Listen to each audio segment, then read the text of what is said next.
إهدار الوقت ورصيد الإنسان في الحياة وتأييدك لخطة إبليس. إيه الكلام ده؟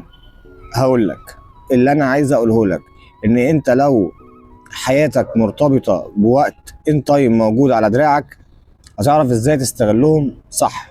وربنا عز وجل بيقول لك: وما خلقت الجن والإنس إلا ليعبدون ما أريد منهم من رزق وما أريد أن يطعمون إن الله هو الرزاق ذو القوة المتين. إهدار الوقت أو ضياع الوقت مذموم شرعا وبشدة في الإسلام، أو مذموم ومكروه. وإهدار الوقت أشد من الموت، لأن قال ابن القيم إن إضاعة الوقت أشد من الموت، لأن ده بيقطعك عن ربنا بينما الموت يقطعك عن الدنيا، وهي من علامات الفتن وخسارة.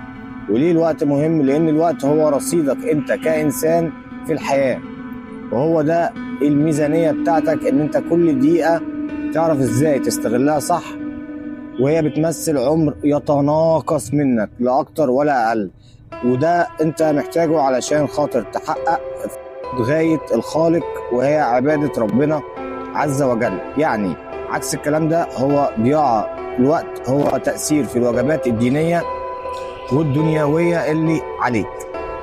ولو انت وصلت للجزء ده من الفيديو انا مش هطلب منك لايك، لان ده هيبقى على حسب تقييمك للمحتوى، بس هطلب منك شير عشان الدال على الخير كفعله. ربنا عز وجل بيقول لك: يا ايها الذين امنوا لا تهلكوا اموالكم ولا اولادكم عن ذكر الله ومن يفعل ذلك فاولئك هم الخاسرون.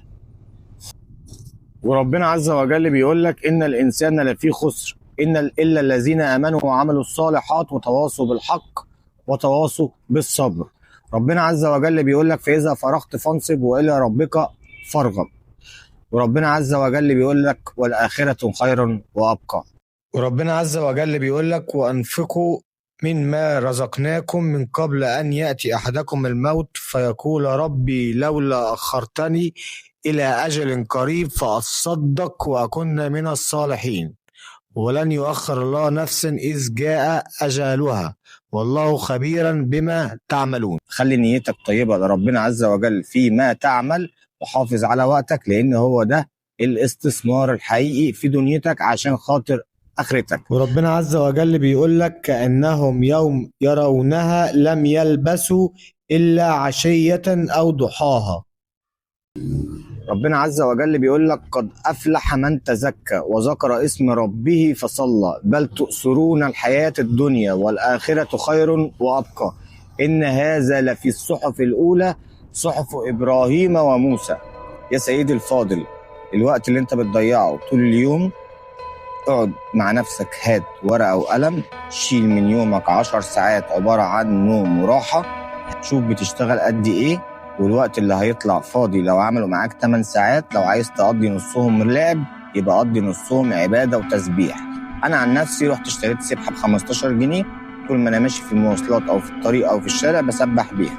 انا عن نفسي بصحى الصبح بقعد ربع ساعة اقول اذكار لربنا عز وجل. حاول تعمل زي الصالحين اللي انا اتمنى اكون واحد منهم. حافظ على وقتك لاخرتك لا اكتر ولا اقل. صلي على سيدنا محمد. إهدار الوقت ورصيد الإنسان وتأييد الشيطان في الخطة بتاعته.